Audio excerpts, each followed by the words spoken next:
What Dianne Feinstein did today was the single most important act by a United States senator since Donald Trump took the oath of office. Nothing less than that. Senator Feinstein reached the breaking point with her Republican colleagues on the Senate Judiciary Committee. It was her Howard Beale moment, that moment in Patty Chayefsky's Oscar-winning screenplay Network when Howard Beale starts shouting, "I'm mad as hell and I'm not going to take this anymore," and the whole country starts shouting with him. There is nothing more rare in the United States Senate than the Howard Beale moment. They happen once in a generation, if that. The last one, as I said to Rachel, the last one that comes to mind for me is from 1984 when Daniel Patrick Moynihan announced his resignation from the vice chairmanship of the Senate Intelligence Committee because the CIA director had violated his obligation to fully and openly brief the committee, privately brief the committee on the mining of the harbors in Nicaragua before going ahead and mining those harbors. The Republican chairman of the Senate Intelligence Committee then, Barry Goldwater, was as outraged as his Democratic colleague, Senator Moynihan, and he, too, sharply criticized the CIA for that. Filibusters are commonly mistaken by the press to be Howard Beale moments. They are not. They are perfectly normal and traditional and very rare uses of the Senate rules and procedures to prolong debate. That's all they are. What Senator Moynihan did in 1984 and what Senator Feinstein did today was a break with Senate norms and traditions, something Senator Feinstein was loath to do. In her 25 years in the United States Senate, Dianne Feinstein has mastered the norms and the traditions and the rules of committee procedure and Senate decorum and respect for her colleagues. Some say she has mastered all of that to a fault, to the point of being too deferential to process and traditions, and too deferential to her colleagues, especially her Republican colleagues. I was working in the United States Senate when Dianne Feinstein was first sworn in as a senator. In my experience working with her in the Senate and watching her work as a senator ever since, I could think of no one, and I mean no one, on the Democratic side of the Senate less likely to have a Howard Beale moment than Dianne Feinstein. But in her years in the Senate, especially her last few years in the Senate, the Obama years, and now, worst of all, the Trump year, she has watched Senate tradition, Senate decorum, Senate respect for process, not to mention senatorial integrity, virtually collapse with Republican senators like Lindsey Graham on the Judiciary Committee, who went from trying to expose Donald Trump as a fraud and a charlatan during the presidential campaign to now running interference for him on the Judiciary Committee and trying to steer the Judiciary Committee's investigation of Russian interference in our election away from Donald Trump and the Trump campaign and toward one of the people who believed it was his duty to alert the FBI to what he had discovered about that Russian interference. Christopher Steele, the former British intelligence agent who had written memos now called a dossier on Donald Trump's Russian connections for Fusion GPS. Today, Senator Feinstein decided to release the 312-page transcript of testimony about that dossier that the Republican chairman of the committee, Chuck Grassley, was refusing to release.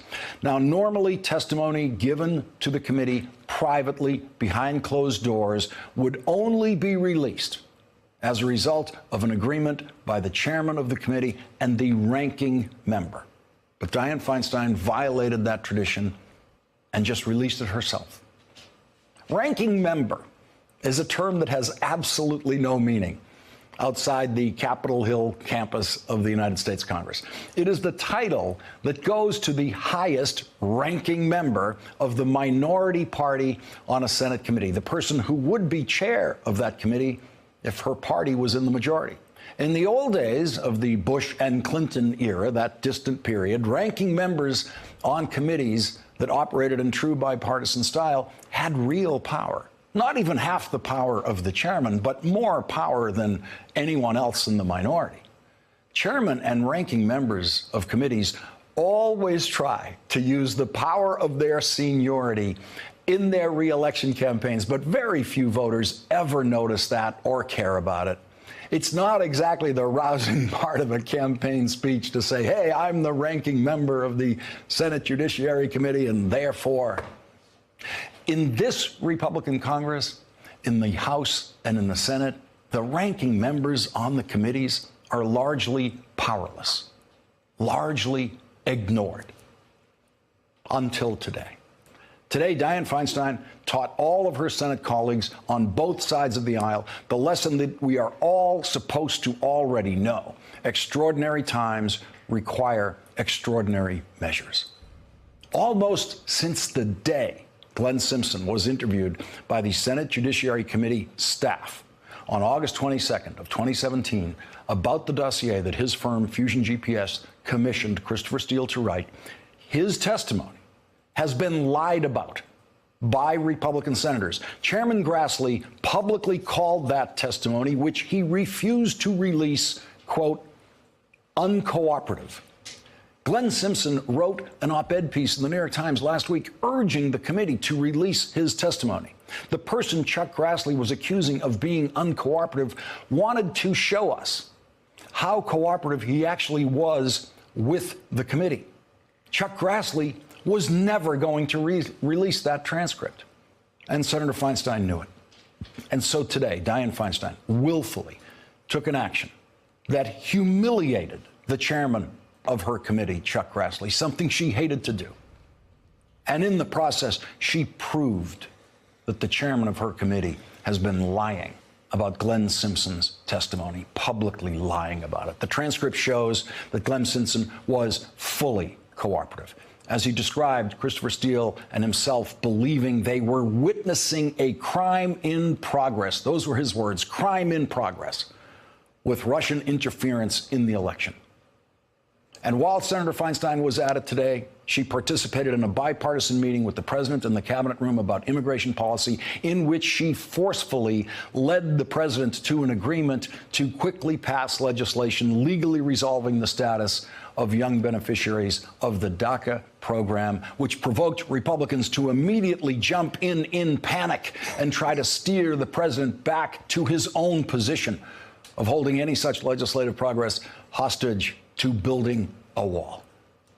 We'll have more on how Senator Feinstein cornered the president today later in this hour. But first, we'll consider what we've learned today from Glenn Simpson's testimony, thanks entirely to the bold use of the power of the ranking member of the Senate Judiciary Committee, Dianne Feinstein.